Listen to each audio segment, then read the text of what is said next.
Welcome to the Trainer Talk, where we discuss topics related to health and fitness to help you gain back control of your health and fitness and become the absolute best version of yourself physically and mentally. Enjoy. In this episode of the Trainer Talk, we talk about giving away our power by the things that we point that finger of blame to. I can't work out because I don't have the time. I don't have the energy. I can't eat healthy because my family doesn't eat healthy. They don't want to eat that good food. We have snacks at work, so it's really hard to eat healthy. We're constantly pointing that finger of blame to every circumstance and even other people in our lives instead of just owning it ourselves. And that's really robbing us of that power of our own life. And it's really keeping us from achieving those goals that we want to achieve and living the life that we want to live with health and fitness and just enjoying ourselves. So we hope you love this episode. If you do, make sure you like and subscribe. So when it comes to, I guess, any kind of success in our life or results that we want to achieve, a lot of times, if we don't achieve those things, if we're not where we're at, we tend to blame some kind of circumstance or some person as to why we're not that way. Like, oh yeah, I'd love to be, fit and healthy, but I work too much, and I don't have the time or the energy to do it, and we're constantly pointing this finger of blame to everybody. And what I listened to this podcast of Alex Hormozy, and he said, like, when we point that finger of blame, we're giving them all of our power in life. So we have no power or control of our own life when we're just pointing this blame finger to everybody else or maybe circumstances. What are some common things that maybe you guys have seen with clients or maybe in your own lives where you maybe are pointing that blame finger to and giving some of your power away? That might be keeping you from achieving your full potential or achieving some goals that you have. Can you guys think of anything off the top of your head? Mm-hmm. You have any? Yes. So it could be like, for example, in the past, it'd be like holidays or something like that would come up, and it's like, oh, okay, like once I get through this week or something like that, then I'll like dive back in super hard. Like making that kind of the, I guess, priority for it was like do kind of whatever you want up until that point and then like hit it super hard, or like, oh, okay, I'm going to start on this date. So before that, just kind of like do whatever because I'm going to go hard on this date. But then that's a really bad mentality to get into. And then another thing is like, I heard it on a podcast the other day of that 95% of diets fail. And that's like the terminology that we use, that the diet failed. So does that mean that 5% of diets do the succeeding? Right. Like the diets all work. It's just the people end up not succeeding at them, or they end up failing at the diet.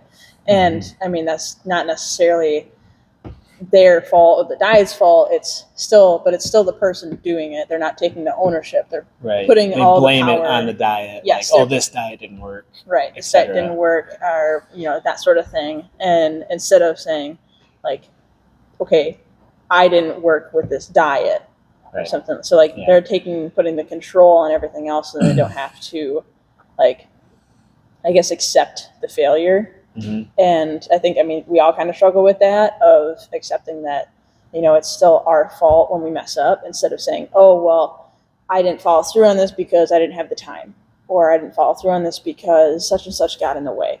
We're putting the power in something else rather than taking ownership and being like, okay, it's my fault that I didn't get this done, or it's my fault that I didn't make the time for this. It's my fault that the diet didn't work. So, finding different ways to problem solve through it. Right. Yeah, a lot of good diets requires time in the kitchen. So that's kind of where, pointing the finger at a lack of time can come in with diets a lot. Yeah. And, it takes time to cook, and a lot of people will say, oh, I don't have time to cook. And then it's really all just about blocking a piece of time out every day, whether it's meal prepping or at night, spending time in the kitchen. And it really does take more time, but that's just the cost that it comes at when you're trying to eat healthier, eat whole foods, instead of these frozen meals. So I think that's one of the common ones is diet or time when it comes to diet. And then also for me, a lot of the situations I'm in on the weekends, like the weekends is a big thing for me. So me and my family get together a lot over the summer, like honestly, probably almost every weekend. And so we're always like barbecuing, having big cookouts, going out to eat together. And so a lot of time that's where I can point the finger at, okay, I went to this restaurant. I'm just going to allow myself, it's an excuse, it's an scapegoat for me to say like, all right, I'm just going to eat whatever I want. Like let myself go, whatever, I don't care. Like it's just a situation that I'm in where in fact, if I really like stayed disciplined and tried, I could make the best out of the situation that I'm in. Instead of I'm picking whatever I want, I search for the healthiest option. And it's really just about that. So there's a couple things with that though. So like most people will use that as their excuse or like pointing the finger and blame, like, oh yeah, we eat out a lot, so I can't stick to any kind of nutrition plan. Like, that's why I'm overweight. So when in reality they could just make the healthier choice. But at the other token, like with you and even with me, like if I go out once a month or maybe it's once a week, sometimes we will just enjoy whatever we want because we have the discipline. Every other day of the week we're on target because we're not making those excuses or pointing the finger and blame. So when we do go out, we can enjoy ourselves. Whereas other people beat themselves up like, oh, I just ate another bad meal again. It's like if you just, took ownership and put in like a little bit of work during the week, you can actually just enjoy yourself on the weekend. And that's what people don't realize. It doesn't you don't have to be perfect 100% of the time. It's what can you do the majority of the time to be able to get where you want to go. Right. And I think that's one thing, especially like with vacations or just going out and celebrating with people. Like I feel like I've shifted that a lot more recently, like especially this past weekend. Like I knew I wasn't going to get the ideal diet going out. And we weren't even like eating out a ton. It was just, it's a food fest. Whenever my family gets together, like it's all the like snack cakes or, junk foods. And then there's like some sorts of good foods, but there's like not a vegetable in sight that isn't covered, with some sort of dressing. And, there was at least fresh fruit, which was good. And so I was just like, okay, I'm going to make the best choice that I can. I'm going to get as much of the vegetables and fruit as I can. And, still enjoy the different foods, make sure I'm getting protein. Like I had ice cream, I had a s'more, like different things. And I just made sure that I was mindful of everything that I ate. Like I wasn't just like mindlessly snacking on things because I could have, because there were snacks everywhere all the time. So I asked myself, like, am I actually hungry? And then actually sitting down to eat, like with family and friends and everything, that like being mindful and present of that and truly enjoying it, you don't feel guilty afterwards because it was intentional. Like you made the decision of like, you know what, I'm going to enjoy this ice cream, but it's once in a while and like you enjoy it, you move on. And I think people get caught up in beating themselves up because they weren't perfect to what their diet was. And then they say, well, screw it, I'm just going to go off the rails now and just eat whatever I see in sight, eat whatever I want. Like that approach of just doing the best that you can and then still enjoying and being really mindful of when you do have those little like indulgences, it's still your choice. And taking that power of like, hey, whether I choose to eat this or choose to eat that, it's still your choice. To second that, I think people kind of use the blame finger on their family or their environment as why they're not healthy. Oh, like my family's unhealthy, so like I'm just going to be unhealthy too. Like you have a choice of what direction you want to go. There's definitely and people use like, I even have family members that, like have heart issues or maybe they're like diabetic. And so they're like, oh, I'm just going to have, that's just the way it is. Like my parents have heart issues, so I'm going to have heart issues. When it's in fact the lifestyle, like you live the same lifestyle, you make the same choices. So that's why you're going to end up like that. But you could choose to go a different route and you could most likely 95% of the time avoid that thing. It's just you're pointing the blame finger to make it easy on yourself. You're just kind of convincing yourself that that's the way it is to make life easy, when you could just make a little bit of a harder decision and live a much more enjoyable and healthy lifestyle if you really wanted to. Go back to the time thing too. Like it doesn't take that much time. Like I like to use this analogy. Like think about how many people stress every single day about, oh, I got to go home, I got to do laundry, I got to do dishes. Oh, they literally ruin their day because they're stressing out about it. When if you busted out a timer, how long does it take you to throw some clothes in the washer and hit start? And then throw it in the dryer and hit start? Yeah. Like a minute? Yeah. Yeah. And then it takes maybe 15 to put it away. Right. So you got 16 minutes there. And then dishes, like if you took out a timer, I mean, most people have a dishwasher. So how long does it take to load your dishwasher and hit start? Like, Yeah. they're literally letting 20 minutes of their day burn the other 8, 9, 10 hours of their day. So if you think about how long it takes to meal prep, you could literally meal prep 1 hour twice a week easily. 2 days a week, 1 hour, lunches, dinners, prep for the week, 2 hours out of 168.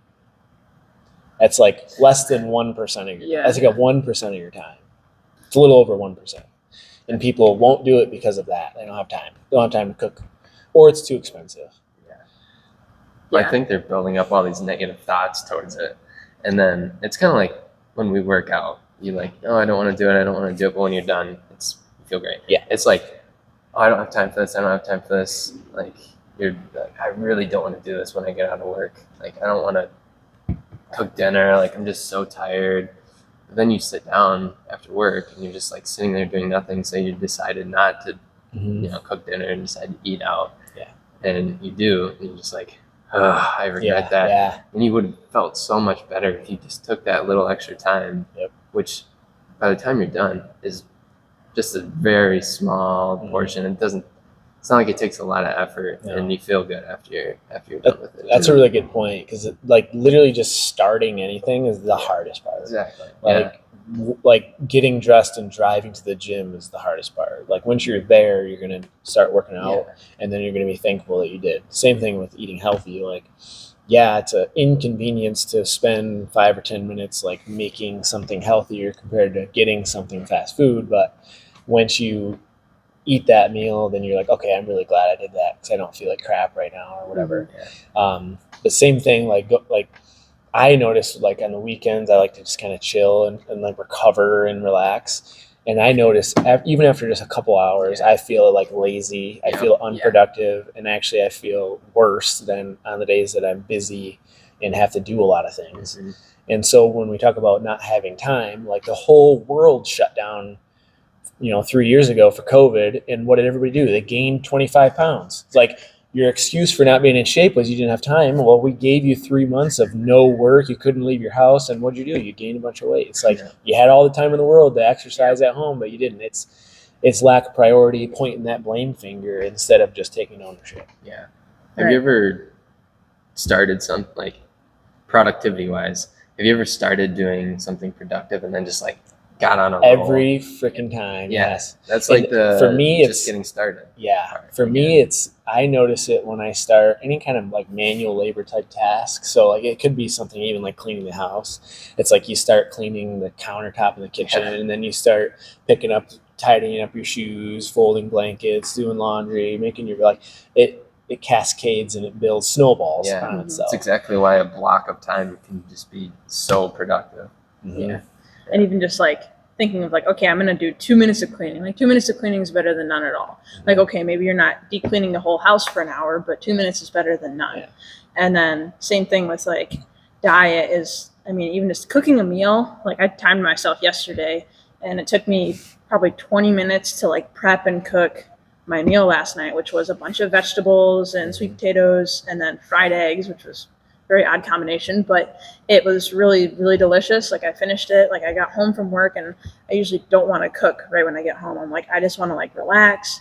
And like, it's kind of we just always have at our house. It's just, you just relax, sit on the couch, watch TV, unwind before bed. Mm-hmm. And so I took an extra 20 minutes to cook and prep the food, made some extra for the next day. So I have like 2 extra meals with like the vegetables already prepped.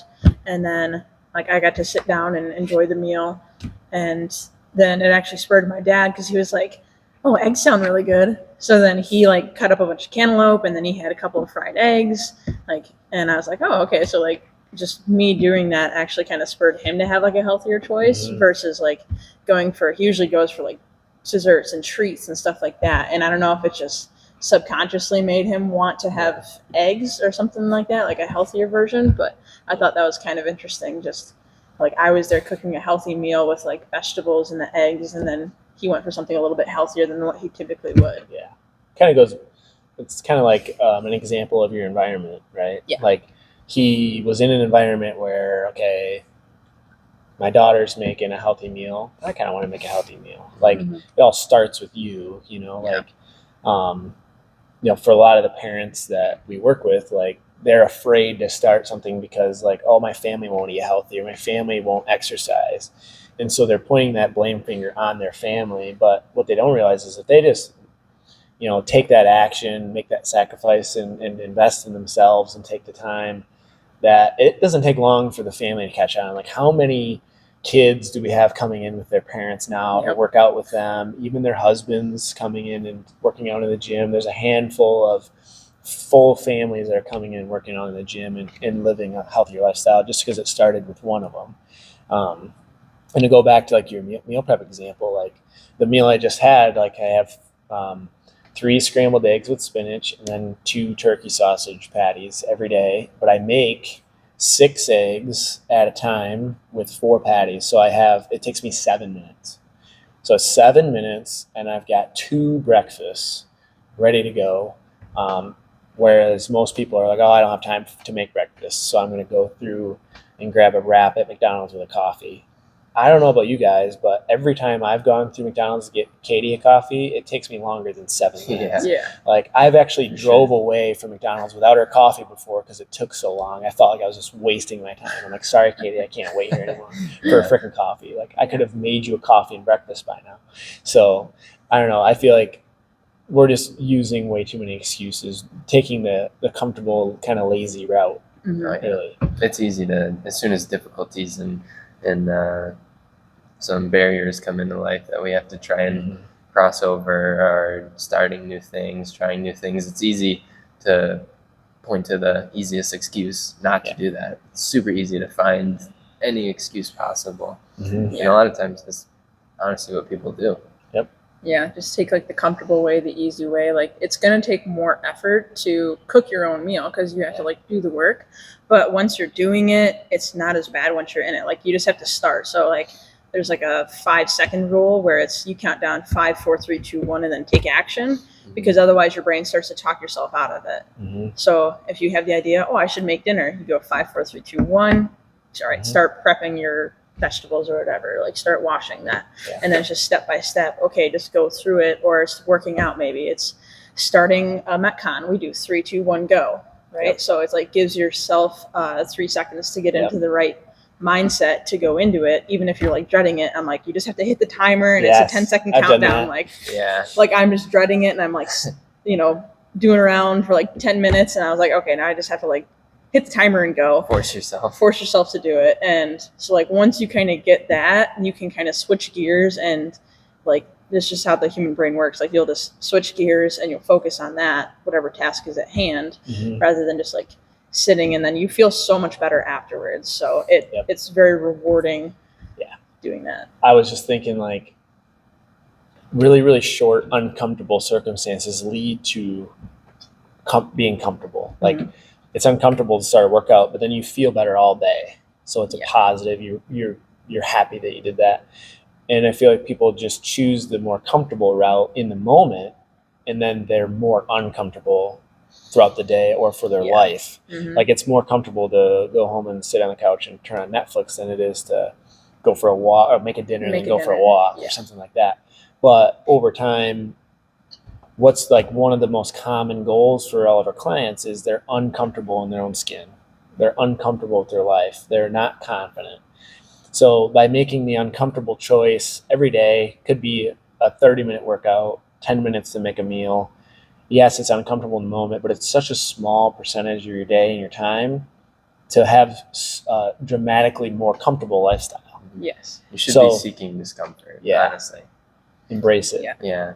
And a lot of people, it kind of comes back with like the ownership and like a kind of like a Jocko Willink type thing of like discipline equals freedom. Of you have like all these things in place, like, okay, I'm going to make my dinner, I'm going to do all these things, do my workouts, and it gives you the freedom like you feel free from like the weighing down of like, oh, what should I eat for dinner? Should I do I go out to fast food, or do I go and make stuff at home? You're just like, nope, I'm doing this. Mhm. And it gives you like that freedom of mind of being like content and happy with yourself and proud of like what you're doing. And then you're actually comfortable with who you are and what you look like, because you're doing the actions that support your goals. Like you're moving in the direction of who you want to become, and you feel free from all those like thoughts and burdens that a lot of people have to deal with. Yeah. And you're not going to grow by staying comfortable. Yep. Like you know that more than anybody. Like starting this gym, I'm positive you were in so many uncomfortable situations, but you're not going to grow as a person, as an athlete, as a business owner by staying in your comfort zone. Nope. You're really not. Yeah. So. Yeah, that's a great point, actually. Yeah, and I think a lot of people can relate to different scenarios. Whether it's school, college, their work, their family. Like you're in all these uncomfortable situations, but those are all the best outcomes. Like getting the job that you want, starting a family. Like those are all the best things in life, but they were uncomfortable at one point. Yeah. And it was hard and difficult. Like you said, like the disciplines lead to that freedom type of, I feel like we just need to adopt that mindset with everything in life. Yeah. Mm-hmm. So I think when you find yourself see yourself pointing your finger at these different excuses or things that are stopping you, acknowledge that you're doing that and say, okay, like I catch myself doing this now. Why am I doing it? What am I avoiding? And then you can turn that around and say, okay, this is something that I need to do. Yeah. I need to get out of my comfort zone and actually do this thing. Yep. And I'm going to grow because of that. Yep. That's the big takeaway, I think, is start trying to recognize what you're pointing that finger of blame to, any excuse, anything, any reason as to why you're not moving in the direction you want to be, and then start reflecting and asking yourself, am I going to give my power to this circumstance, to this excuse, to this person, whatever it is, and then try to analyze that and see how you can overcome it. Mm-hmm. Yep. Thanks again for tuning in to the Trainer Talk. If you are ready to gain back control of your health and fitness, we would love to sit down and chat with you to see if we can put together a plan for you. All you have to do is head to taylorhutchinsonfitness.net and book a free consult.